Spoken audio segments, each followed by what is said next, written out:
Welcome to PLZ Soccer's 1-to-1. I'm delighted to say my special guest this week is Peter Grant, the new Dunfermline manager. First of all, congratulations. Great club to be in charge of. Fantastic. I mean, it came right out the blue, Peter, as I said to you before, because I was sitting in the house and saying to Lorraine, where's the green zones we could maybe go on holiday to? You know, it was one of these ones. And then I get the phone call asking me would I be interested in the job. And I said, of course, I'd like to speak to them. And as I say, I'm delighted they give me the job. Yeah, it's a great history in the club as well. I mean, you look back, Jock, Stein in the early 60s, Jim Lisbon and what he achieved there. They've kind of, always been on the periphery of that second tier over the last 8 or 9 years. That's obviously the remit for you now to get them back. Absolutely. I mean, you know the fan base, and I always judge the teams with their fan base. And you know what Dunfermline have got. Played against them a lot of times, obviously, but big Norrie McCarthy, as I say, God rest him, Kissman Cosmas, all these guys, and a hell of a lot of other good players. And I think it was a double winning year. We went there on a Tuesday night, and I think Dunfermline were in the Premier League at that particular time, obviously. And I think we won 4-0, I think, but we played exceptionally well. But the atmosphere was incredible, because if you remember, it was all terrace, and it was a full Celtic and Dunfermline supporters, and it was a real special night, because I remember us playing really well in a really tough game. So all the memories, and you say the great Jock, Stein being manager and that there as well, so there's fantastic history there. And obviously the aim is now to try and get them back in the Premiership. Yeah, I can remember, being a young reporter, and that was my area. It was Dunfermline, Wraith Rovers, Hearts and Hibs. And they've got a great support. They've got a great area where if they get a successful team, they will be out in their numbers. Absolutely, and I've sensed that even in the small period of time that's a week today, obviously was announced, and I've sensed that, the support there, they're desperate for the club to do well. And as I say, that's one of the challenges that we have. And as I say, when you're looking at players now, you're looking at players to try and win a league. That's the difference now, because that's the expectation of the board, and that's the expectation, as I say, the fan base, which is brilliant, because it's fantastic being involved in something where the expectation is so high. And hopefully we can achieve that, because I know I've got talented boys there. Hopefully I can add a few more talented boys to it to give us that chance. Yeah, it seems like we could get a DeLorean and go back to you as a player. I now know I'm getting old when you're the manager, and I've seen you as a young guy, playing, strutting your stuff for Celtic. But now, I think this is I wanted to succeed at Norwich. I'm thinking, come on, do well, because when you see Scots going down south, you want them to do well.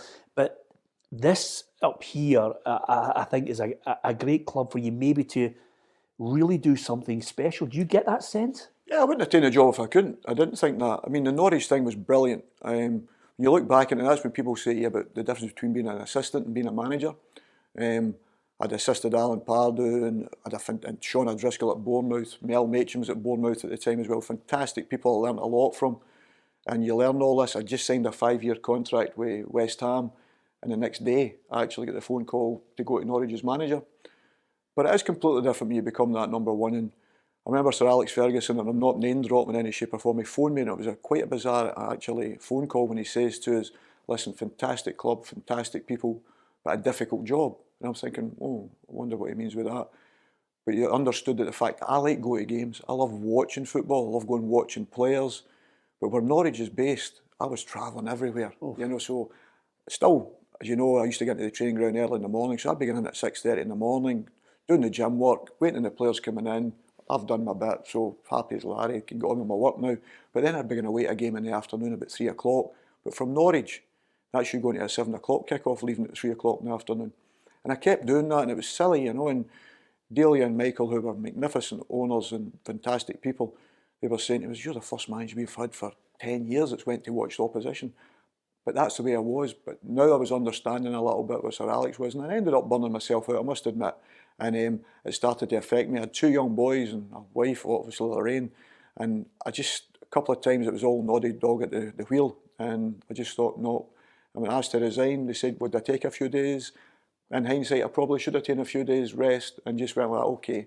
But being pig-headed as I was at the time, I decided, no, I wanted to leave there then. And as I said, then people always question the fact, why did you leave? And that was a reason, because I had 2 young boys. I'd been in a couple of close shaves and couldn't understand to time manage. And it was a massive, massive learning curve for me. So then after that, I really enjoyed the fact that being an assistant, being in the Premier League for so many years, working with so many good players, and I really enjoyed that. So the opportunities I had to get back into management, I didn't take because I was working against the best with the best. So, and probably that's why I've taken so long to get back into management. Yeah, so you're older and wiser.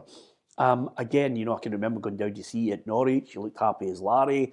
Now at Alloa, from afar I'm looking on and I'm saying, the amount of people that would say to me, we're going to play Alloa. It's Granty's team. They like to play football. They're playing it out from the back. And I'm thinking, in that division, playing it out. But that's clearly your ethos. You want to play football the way it should be played. Is there a manager or is there people that advise you in your early career that stuck with you to say, this is it? Is it all your upbringing in Celtic and the way you wanted to play? Most definitely. I think anybody will tell you in life, the way you're brought up, you're shaped, that sticks with you. And I was very, very fortunate to play with some fantastic players and learn from them. I was obviously very wise that I wasn't a fantastic player, so I knew everybody else's job. Bear in mind, that's why I was called Pierre the Pointer, because I understood the game. I couldn't play it that well, but I understood it and I understood everybody else's position. But someone sent me a picture the other day, the Lisbon Lions walking out, and it was a cup final, European final against Dunfermline. And you look along the line and somebody sent me and said, you've worked under 7 of these guys, or 6 of these guys have coached you, or helped being a coach as well as you supporting them. And it was amazing looking at when you talk about the great Jock, but then Billy, Bob Lennox, Jimmy Johnston, get right through it. There was a couple other ones there, John Clark, all these guys. They were all coaches of mine. So if that didn't shape me with that team, as I say, and then the guys I've worked with since then, and then the learning things you learn off others yourself, so they've really much shaped me the way I was brought up. But for me, I get annoyed sometimes when people talk about philosophies. I think you've got to look at it and see what players have. Let's try and get the best from them. I want the players to go out and prepare to win every match. So that's the way we were brought up, was to try and go and win every match. So that's the way I prepare. Let's go and see how can we win, what's the opposition's weakness, what we can do. Obviously, I try and look at obviously some of their strengths in the respect to that, but I'm more geared towards what we are going to do. How can we win? And that's what we're trying to do. And as I say, it's not a philosophy saying, he likes to play out from the back. I'm not stupid, I like to play the game and make the right decisions.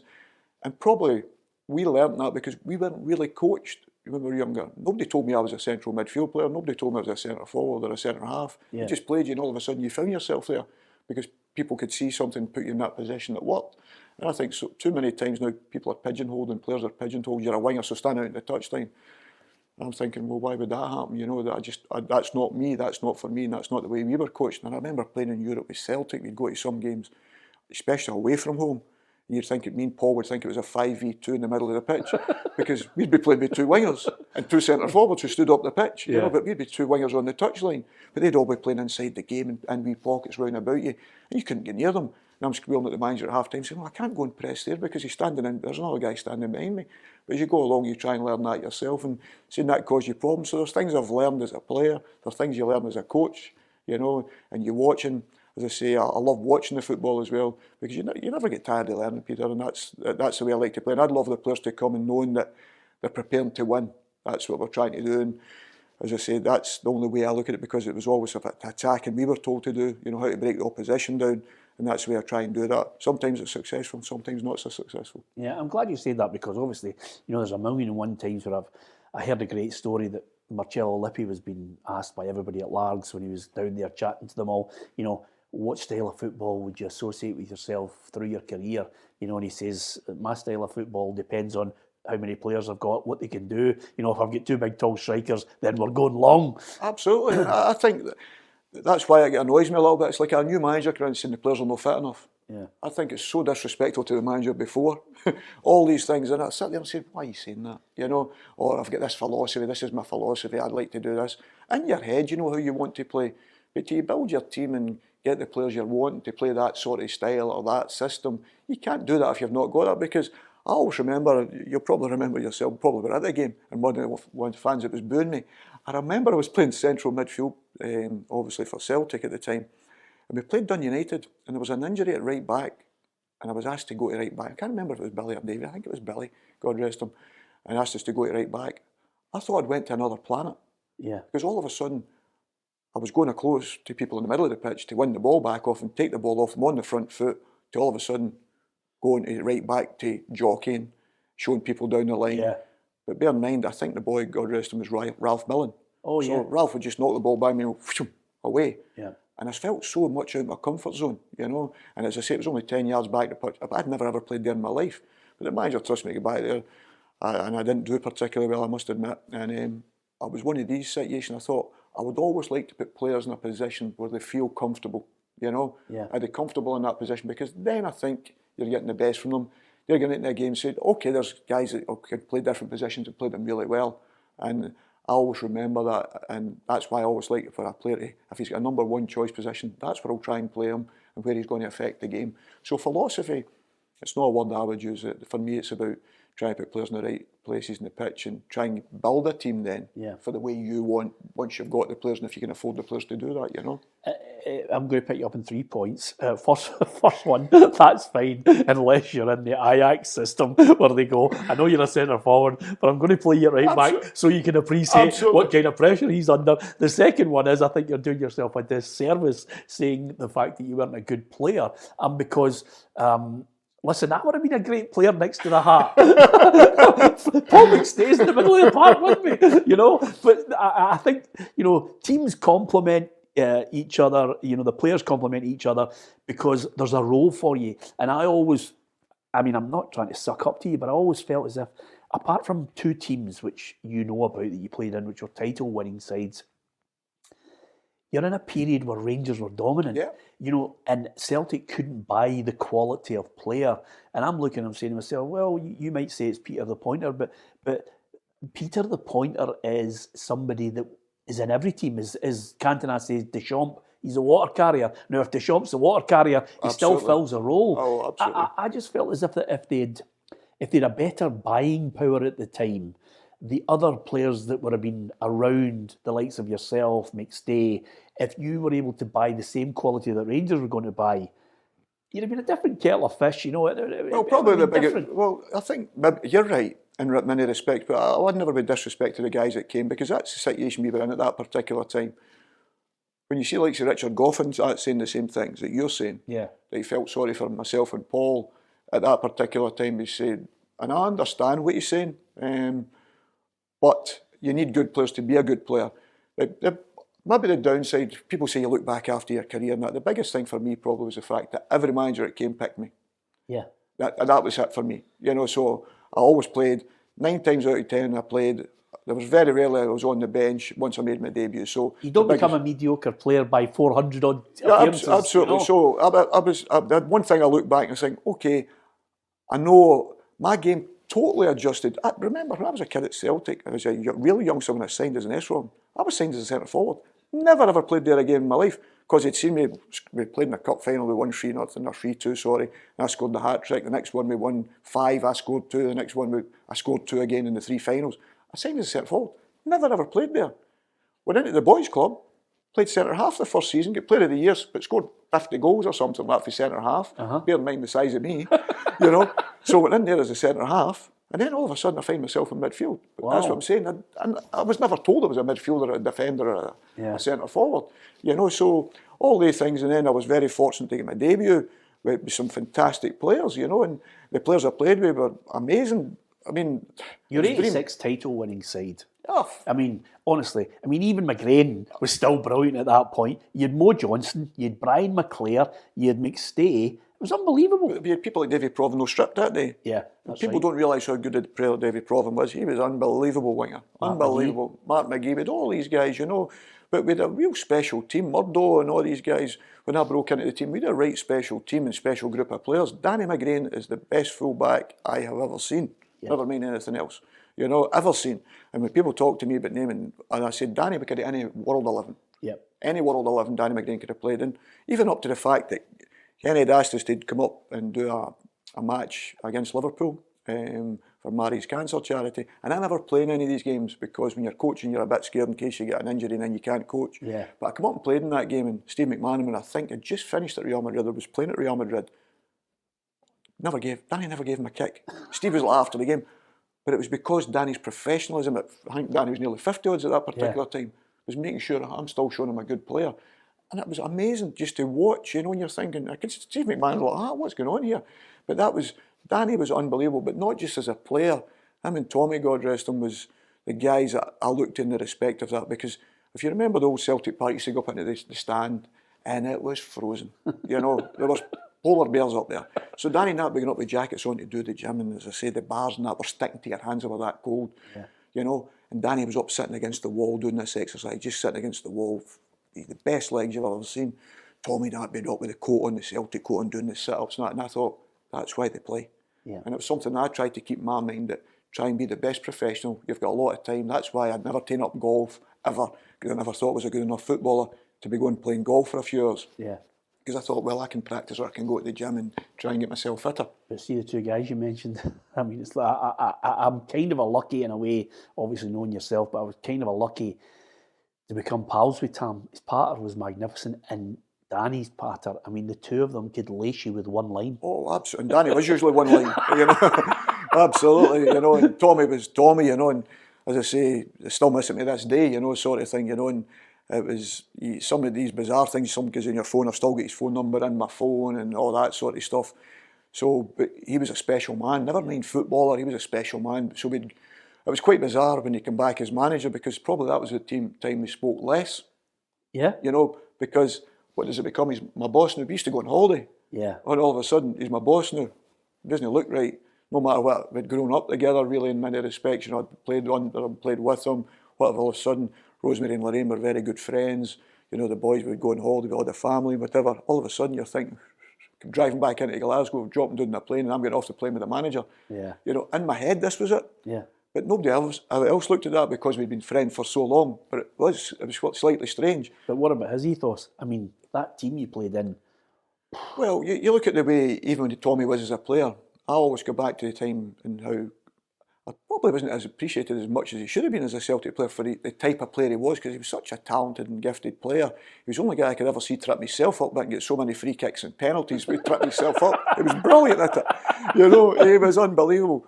But when Liam Brady goes to Juventus from Arsenal, that was the player they tried to sign. And a lot of people forget that. That's what they tried to sign. If you remember, Tommy fell out of Celtic for a little bit because never went to the pre-season tour and all this. And he came back like Robinson Crusoe with a big beard and put the weight on it. Because I remember, because he was training with us at 16, you know. So I remember the two sides of Tommy. So, but he was very respectful. And him and Danny, when I came into the ground staff with me and Paul and God rest John Sludden, Sluddy was with us. It was the three of us and a boy called Stevie Jardine. That was the four of us that was on the ground staff at first. And there was only four of us. Then Paul goes up not long after that. I think it was October time. Went up into the first team and get the game at Aberdeen. So it was brilliant learning experience. But I was in the first team maybe, if I say 50, 70 games, and I was still on the ground staff. So boys, I'm getting in and lifting their boots and cleaning their training kit. I'm playing before them and they're not even in the squad. Yeah. And I'm chapping the door to get in and see if I can get in and get the boots, because Danny's the captain. You know that Danny used to sit at number 2 and I was number 6. So my gear's in there, I'm still chapping to go in. But it was a great thing, because the manager was making sure you don't get carried away with yourself. Yeah. So I've played 50 games, I'm lifting the boots of the guys that's not even playing or in the squad, I'm cleaning all their gear. But it was the best days of my life, you know, I loved every moment of it. And that's why some people would call me the janitor. I used to be first in and last to leave, because I knew one day it wouldn't be there. Well, it didn't seem like a job though. No, it wasn't me. It wasn't me. Pierre, I was getting a bus, a big Edinburgh bus coming through. It was a 35, I can always remember the number, a big green bus coming from Edinburgh. It came every hour and 20 minutes, I think. And it took you an hour and a half, because it went the longest journey in the world to get to the London Road. You know, and then I'd jump off and then run up. You know, and it was brilliant. And I loved every single moment of it. You know, I must admit, and the day I left, wee Angie, God rest her, the kit lady, I went in to get my boots. It was a Thursday. We'd played St Johnstone, I think, the night before, and the fans were chanting my name at this time, because I'd come away, and then all of a sudden, I think we won the game 1-0. And the next day, Jock Brown says to us, listen, you told us to keep you informed. Norwich have been on the phone. I said, I'd like to speak to them. And I went in and get my boots. And Angie's like, where are you going, son? I went, no, I'm just going to do a wee charity thing, Angie. I'm just going to do something at school, and so I need my boots. I went to the car, drove down to the bottom of London Road with tears in my eyes, because I knew, don't look back, because I knew that was me finished, because it was the right time. It was the right time for the club, and it was the right time for me, you know, but it was still broke my heart. And the next time I was there, because obviously I went straight down, played the full season. And thankfully, the following week, at the end of the season, we had a week left, and Celtic won the league against St Johnstone, and I was there with Big Hugh and Roberts came up and they could not believe it. Is that right? So it was brilliant. It came back fantastically well, and I was as happy that day as I would have been if I'd been playing, because obviously turned it back round and stopped Rangers winning 10 in a row. Yeah, it's funny you say that, because I think if you have got the DNA of a club in you, listen, you'll give your all for Dunfermline. But when you look back in your playing days, to play for a club that you supported as a boy is special. The reason why I almost hear echoes of Jimmy Johnston, because I can remember sitting in Jinky's house and he was telling me the same story. It's almost word perfect. Jock says, look, I'm going to let you go. It's 75 and he walks out into the car park and just breaks down and cries. Can't look back, thinks to himself, this is my life. Yeah. And I can't even imagine going Sheffield or wherever. And the two of us are sitting there and he's greeting, I'm greeting, and we're just recalling a story that you're thinking, if it's in your DNA, it's so difficult to leave it. Oh, listen, it was such a special place to me. I had both grandparents, remember, ran the supporters buses. So it was all that all the way through. I'd had that. My first game I went to watch was Celtic at the Old Muirton, and Celtic lost 2-1. My grandfather turns around and says to me, you'll not be going anywhere else again, you're a jinx. He's probably right. We never won trophies after I got into the team. So, but he said that to us, he says, you're a jinx, you'll not be going back. And they loved going to the games, and the big European nights were something special. I mean, I go to the boys' club and that, you were training at Barrowfield and you see the floodlights on. And you're sprinting down there to go up the Rangers end for the last 25 minutes after training, up the back, big back stairs up the back, jumping in there because you get in for nothing because the gates were open. All these things, you live for, and it was such special days. And as I say, I loved it, and I've never had the fact of a massive Celtic supporter. And I was, as I say, getting etched on your grave that you played with Celtic is something special. All these years later, people still say to me, oh, there's Peter Grant at Celtic. And you scratch your head at it, I still think to myself, I'm not up there because of some of the names you're mentioning. I'm thinking, that's Celtic, not me. Yeah. They're Celtic, because they're the names that's there. But you've etched yourself in history. Apart from you mentioned the 86 side, the 88 side, although you missed the cup final through injury, apart from anything else, you look at that season, it's not as if you're a key player in a team just littered with just not only great people, but it just all clicked, didn't it? Fantastic guys who I'm still very much in contact with, but that's a group that we're very, very close group of players, like say Derek White now, who's been away a long time in Dubai, 15, 16 years, Derek now, so... And that's he looks the same, by the way. Absolutely. 1.2 million he spent on his face. Just looks magnificent. Just looks brilliant. But as I say, I speak to him twice a week, but on the text every day, sort of thing. So there's a lot of them, Mac and all these, and I'm calling him Freddie Starr now, because of that hairstyle. But like I say, these guys, they were special guys, and I think but people tend to forget that because you're like school kids when you're together, because of the pressures it's out with, with a good rapport. Because in the days, as you know, we were very close to the supporters because you were at supporters functions 3-4 times a week, guaranteed Saturday night for sure. That you had to go there before you were going out with your girlfriend or your wife. So I never had a girlfriend. The first girlfriend I had to end up marrying her was Lorraine because, oh bless them, I'm going to a Celtic supporters function. Like, most of them would have probably looked at you. But Lorraine knew that was the deal we had to do, and we loved it. But you got an affinity with the supporters. It's probably lost a little bit. And I understand the reason why and things have changed, and I understand that the thing's different now. You're at certain things now and people are taking videos and whatever. There's no privacy in it now. So we used to try and have that camaraderie with the supporters, but now that's looked upon something completely different now, and not for the better, I don't think, for a lot of it, And they were special days for me, and as I say, very, very close to them. The guys to this day, and as I say, a special group. And to be remembered in the 88 team was something special. But then I go back to Tommy's team. People forget how good a team that was. We lost one game. I was just about to say, and amazingly, you won't know this, you might know it. Tam and I used to go to the south side. You'd phone me up and say, "I'm in. I've got your tea ready, right?" So I'd go and we'd sit in Matt Castle. We'd sit in there and we'd have a cup of tea and we'd shoot the breeze and solve the problems of the world. And he said to me, that time when the team was there, he says, we just needed a goal scorer. We needed somebody that could either make the difference or, at the back end, keep it tight. And he tried to get Fergus to give him 90 grand for wee Robbo. That's right. And he wouldn't. And he just wouldn't. He wouldn't budge with him. He wouldn't give him it. It just needed one goal in one game. Well, you think about that. Predominantly, you had Di Canio, you know, you had Andy Tom, Van Hooijdonk, Cadete as a front four. I injured. I don't think I can play today. I think I twisted eyebrow. Exactly. Used to come in the morning. I've hurt my nail. He used to come in the morning and open the door, and I'd be waiting on him, and he'd used to look at me and say, "Shut up, Granny," because he knew I was ready to say, "What you marked me this morning? Twisted eyebrow," you know. He used to be. He was the only player I've ever seen that used to jog up next to the manager at 60 minutes, hoping there was a substitution coming on, you know. But listen, I can see two reasons. He could have been world class. Oh. Because he had everything. He was lightning quick, strong as a bull, hit the ball with either foot, good in the air, heart the size of a pea. But he was a special player. Yeah. But so you Cadete, Van Hooijdonk, Di Canio, you know, it was brilliant. And you'd meet Paul in the middle of the pitch, and he used to say to me on a Saturday night, "You come out for a drink tonight, Peter?" And I'd be like, "Sorry, I'm going home to get oxygen, because you only work one way." You know what I mean? I'm the hod carrier. I'm getting all the stuff, and I'm chasing everybody to get the ball back. When you lose it, you're walking back. But as soon as we get it back, you're all off and playing. Oh yeah, they're all fair. Fantastic players, you know. And as I say, I was blessed with the top. You talk about strikers. You strikers. I was very, very fortunate to play with that football club.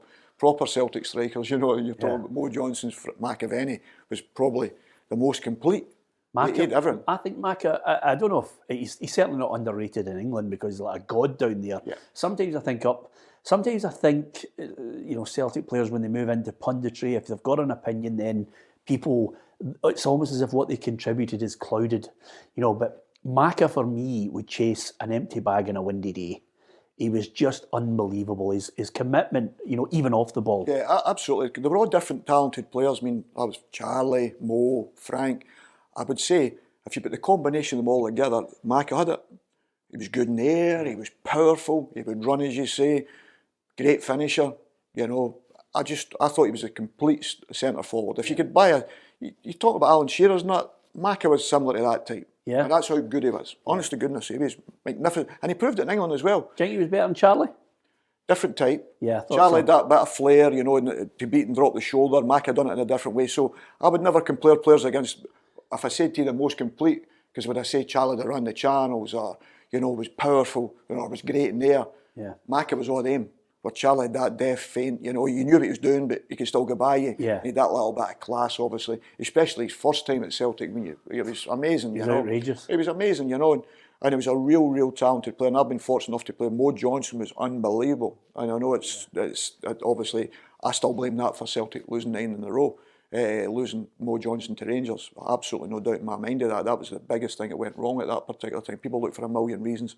Losing it to Rangers, losing him anywhere else, not to Rangers. Yeah. At that particular time, and that was a massive blow. It was Mo would have won us games, but we'd have won leagues and that and cups in that period of time. Yeah. Absolutely no doubt. He was that good. Oh, unbelievable finisher, remarkable work rate as well. People forget about his talent and getting in the box and finding the space in the box, but an unbelievable work ethic. And Andy Walker's. I look at and talk about Celtic strikers, and people will say, "How do you say?" I say, "Well, 4 and 6, and 4 and 6." I say, they get 6 chances. The minimum they'll score is 4. Yeah. That's when you know you're a Celtic striker. See if you're down below that, you'll not get a game, because that's the amount of chances you have, and you have to take them. You know, because you'll get chances, but that's when your class is that. That's why Lee Griffiths 40 odd goals. You can say Celtic striker, proper Celtic striker, 40 odd goals. Yeah. You know, they're the types. Henrik Larsson's. You know, all them finishers. Ball comes in the box, half a chance, it's a goal. You've won the game 1-0. Bang. Yeah. Game over. It's going to be tough for you to pick. I mean, on PLZ Soccer, I'm going to get you in a separate programme to pick your dream team of the best 11 players. You're going to let a few down, but the one player that and you might be able to give me a greater insight than anyone, but you mentioned Danny McGrain, but the one player that I think was just head and shoulders, just a genius, world class for me at the time when he was at his peak was McStay. I mean, I look at Barry Ferguson, I thought, fantastic player, best of his generation. But McStay, for me, was... I'd love to have seen Durrant without an injury. Yeah, absolutely. But McStay was just a different class. Well, the guys you mentioned, I would go with Barry's brother, Derek. Yeah. Was an unbelievable footballer, never get the credit. And I know, obviously, maybe Graham's seen that sort of slightly different, but Derek was an unbelievable footballer, you know. Durrant, I always say that to everybody. People talk to me about players you played against, whatever. I say, Ian Durrant, a fully fit Ian Durrant could have played anywhere in the world because he was different. You know, he wasn't a central midfield player who would make passes. He was a runner, ran in the box, great timing, great feet, and a right top quality player. And it was a crying shame, obviously, with his injury that we missed out on that. Not obviously as a Celtic supporter, you know, you've got to look and say, well, God Almighty, thank God he wasn't that good. Yeah. But he wouldn't have probably stayed at Rangers that long, even though he was a big Rangers man. Yeah. But just because of the fact he was so good at what he'd done, you know, midfielders running in the box, getting goals. But Paul was something special in the respect of that. We played along together and roommates for, 14 years or something like that, you know. But it was funny because I could beat him from here to there, that tripod there, you know. But he'd such quick feet. You would think he looked quicker than he was, you know, but he'd change of direction and he could see that pass as he was pirouetting, you know. And he was a top quality player. I think if I said to you, me looking at him, I used to squeal at him, you know what I mean? I was moaning the face off him. I thought he could have played with personality. If he'd a personality around about him in the respect to that, what these big players think. Paul never knew how good he was. Yeah. Maybe in himself he did, but Did never you think he showed should it. have had a wee bit of a Soonest arrogance about it? See if he'd that anywhere in the world. Yeah. Yeah, absolutely. Because that's how good he was. But he used to have to come on you know, and give him a sort of shake sort of thing, and it wasn't because he was a fantastic professional, trained exceptionally well. But I don't think he realised how good he was, you know, and that was the biggest thing. And I just look at the top players. What do they have? They have this belief that I'm the I man. deserve to be here. Yeah. You know, Paul wasn't like that, you know, in the respect to that. His performances showed he was, but the way, you know, hey, I'm here. Yeah. I'll show you, I'll help you win trophies, I'll help you do this, and I'll help you do that. And people will always question that, but for no doubt for me, I was very special to play along with him, and I'm glad to call him a close friend at this moment in time. And it was ironic that the two boys ended up playing together at Clyde together and get promoted with them. And they didn't even know each other.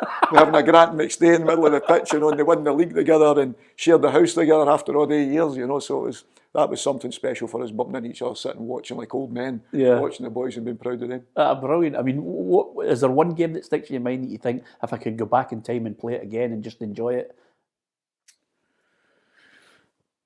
As I say, the great Tommy used to say, he loved playing for Celtic, but he enjoy it. That's a different question.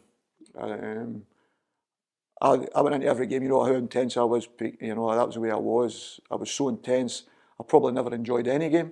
You know, it sounds crazy. Wow. To the final whistle went. Yeah. You know, the team had won and you played well. Because even if the team won and I didn't play well, I was murder. And vice versa, if I'd played well and the team lost, I was terrible as well. So I just never had that release valve, which I'll look back now and wished I would.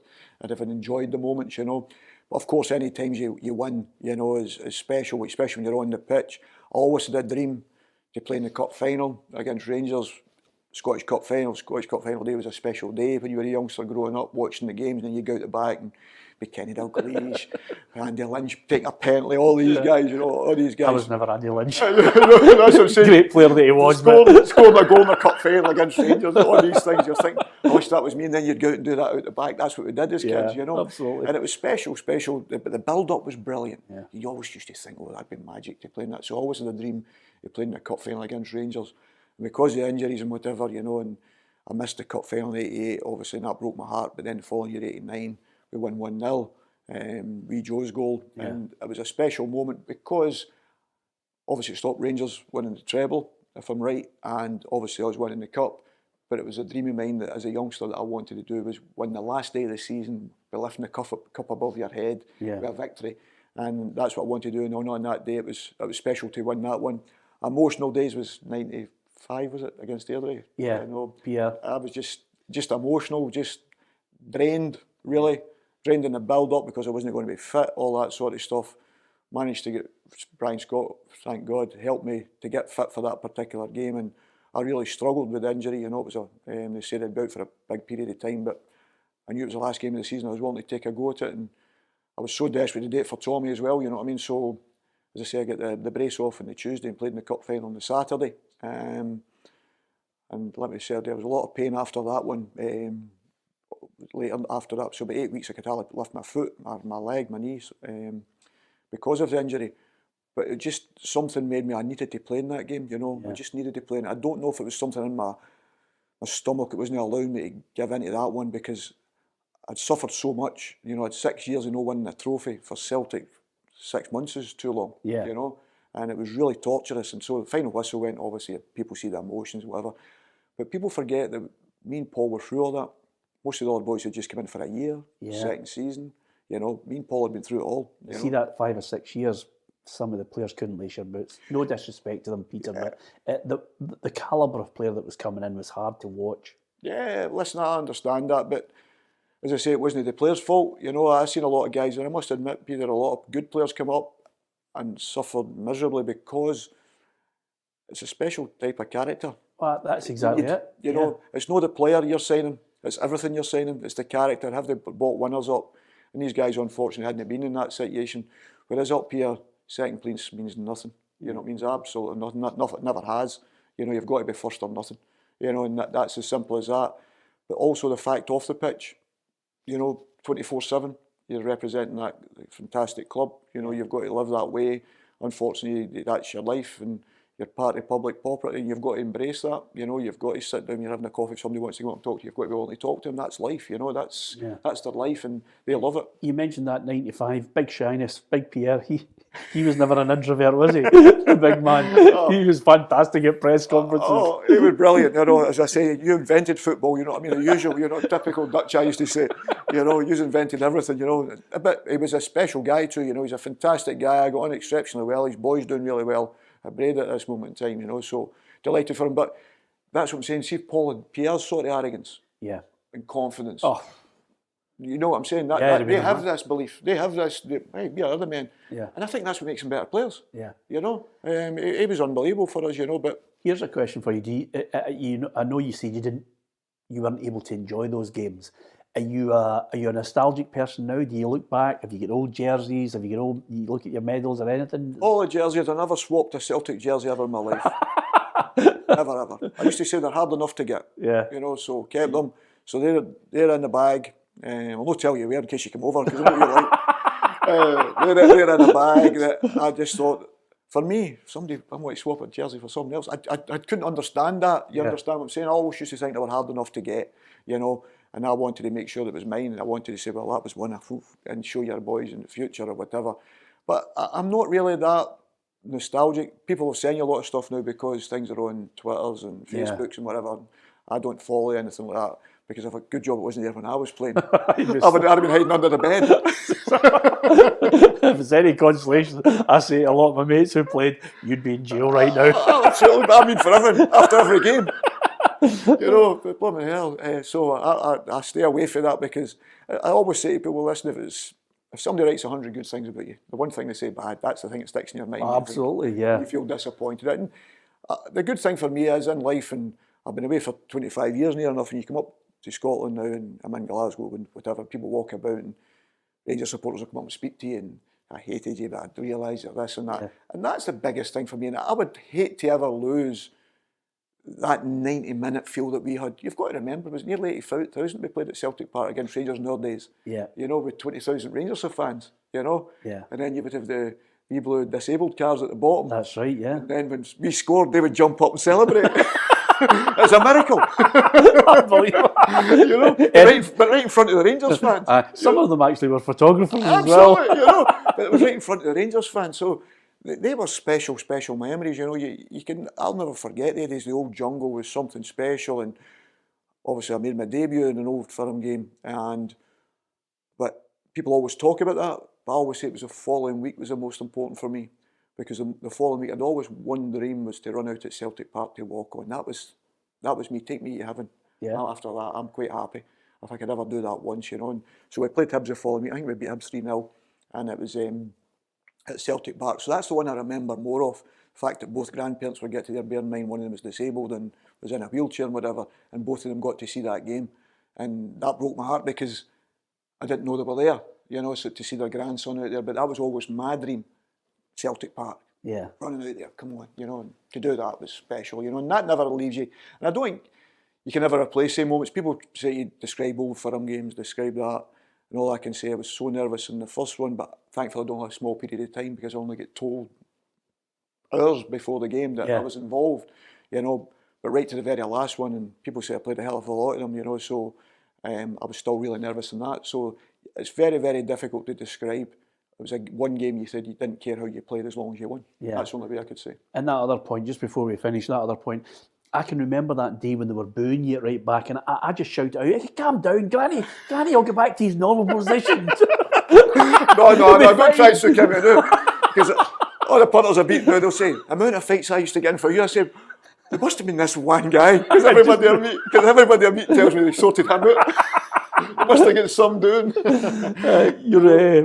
Listen, I could shoot the breeze with you about those days, because luckily, in a strange sort of way, you know, that 88 side, most of them I've become friends with it. I mean, it's just outrageous, you know, as a journalist, when you meet people and you obviously have to be professional and do your job, but to get to be friends with some of them was outrageous for me. I mean, just brilliant. And I know you talk about Tam, which was great, but wee Joe. Brilliant. Wee Joe is like, you know, he sends me texts every day. You know, we used to make him the comic out, because every time we went out for a drink, Joe would come in, that's me finished, but there'd be a big plant pot behind him. He used to be like tip in the back, you know, like that, and kidding on as he was drinking and all that sort of stuff, you know, so we used to give him a hard time, you know, and he was always moving to the biggest club in the world, you know what I mean, so we used to give him a right hard time. Snorky became his big nose, you know, this sort of thing, you know, so... The pattern must have been outrageous. You just walked into that dressing room. I used to love being in, because I used to get in early, as I say, and do the gym, but the biggest reason was so I was in first, because by the time everybody else, they were all waiting, you coming in, it was on anything, but they were as I say, they were a fantastic group of boys. Yeah. You know, they were special guys, as I say, really good guys, and that was the biggest thing for us. We were mates. Oh, you know, absolutely. That was the biggest thing for us. We were mates. We went to Dubai. They did function over in Dubai for us for I think it was 30 years or something, and it was fantastic. Big Mick, all that was there. It was brilliant, absolutely brilliant to be all together. But you felt as if it was the day before. Aye, absolutely. You know? You can imagine we were sitting around that pool with our wives and whatever, sitting around that pool, how the laugh we were having. And they must have been looking at us and saying, what are they talking about over there? But it was such a special group of players. And as I say, I was honoured and privileged to be part of their group. And it's something I was thankful I'll stay with me to the day I die. Yeah. Okay. Last couple of questions. Dunfermline, you know, you've got a tough Hamilton's in the league. Suddenly Kilmarnock are in the league. You know, and people will be looking at you and thinking, okay, you've got a board there that has big ambitions. They want you to try and somehow get them into that. Is it winning the league? Is that you set out your mind? Absolutely. I mean, you know me well enough. If you start the race, you want to win it. And I've always said that to people. If I'm in the race, I want to win it. I said that with Alloa, you know, and we played really good football. And by far, the biggest disappointment for me was getting relegated from them, because they were a special club, special players who gave me absolutely everything. There was obviously difficult situations over the last 2 years, you know. Simple things we depended on loans, but because they're full time, they can't come in because of the bubbles with COVID. So all these situations didn't help us that way. But we didn't win enough games of football. But performance-wise, as I say, probably 4 or 5 performances I wasn't happy with. But we turned them all on in their back door and could beat them all, and we proved that we could beat them all, because I think we beat everybody in the league, I think. But do you feel now that, I mean, that's the great thing about it. I mean, some people pat your back if you decide to leave a club and say, oh, you know, they get relegated, but you're a great lad, and they kind of try and pad out and don't be critical of it. Your team had a good reputation because the amount of players and managers that would say to me, oh, by the way, Alloa play good football. You must feel now this is a club that can really give you the ammunition. Well, the biggest thing for me when I got offered the job here was because, and the reason I attained it was a boy called Thomas McGrain, who's part of St Pauli. And I spoke to Thomas, and he said to me, he was in Scotland once for one game because of the COVID situation, was in September, Alloa versus Dunfermline. We lost 4-1.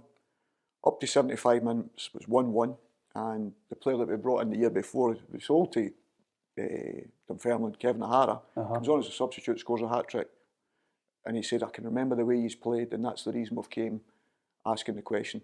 So the Alloa background was magnificent for me, and that's when people say, have you got a philosophy? No, I want to play this way because I think we've got to remember, we're in the entertainment business. We're sitting here having a laugh and a joke. For what reason? Because punters love talking about football. Yeah. That's Scotland's lifeblood, is their football. The supporters come, they've worked hard all week, coming to be entertained. I want our supporters at Dunfermline to go back the way I feel, happy on a Saturday night, clapping their hands saying, oh, that was great to watch. That's the ideal scenario for me. And at the end of that, hopefully that means first place. That's what I'm aiming to try and get. That's my remit in my head. I don't need anybody to tell me that. That's me. And I want to try and do that. I want to try and bring the players in and help with the players that's already there to try and do that. But that is the big challenge for us, to be first. There's no getting away from that. I want to be first. I want the supporters, when they're allowed back in the door, to be start filling up because they're hearing good things and the team's doing well and we're challenging up there. Because Stevie done an unbelievable job, because his recruitment of players was the same players I've retained, and it was players that I already had at our club last year, like Scott Banks and Kevin O'Hara's. All these guys were playing with Alloa. So it was fantastic for me that these full-time clubs were coming to get them. When you're getting relegated, that's very, very unusual when you're getting about 7 or 8 phone calls asking you about their players. You know, so they were special memories for me. I'm so just disappointed that I couldn't keep them in the Championship. That's the big disappointment. But I know, and you know the way I talk about football and whatever, the commitment I've given Celtic as a kid and as a player and whatever is the same commitment that every other club I've been at has got. They've got 100%, and that's exactly what I'll do for Dunfermline, to try and make sure that we can get back in the Premier League. Because me, when I look at the fan base, but if you look down to England, there's people in the 4th Division, or say we're a big club, you know what I mean? I don't want to be saying that about Dunfermline, they're a big club but they're sitting in the Championship. I want to be back at the top table, and the top table is obviously the Premier League, and that's what I'm here to try and do and help to get them there. Yeah, Pierre, I'm biased. I hope you finish first. I've thoroughly enjoyed this. It's now midnight. It's time you and I went home. We'll talk about 89 onwards in the next interview. Peter Grant, thank you very much. It's a pleasure, Peter. Thank you very much. Thanks for your time.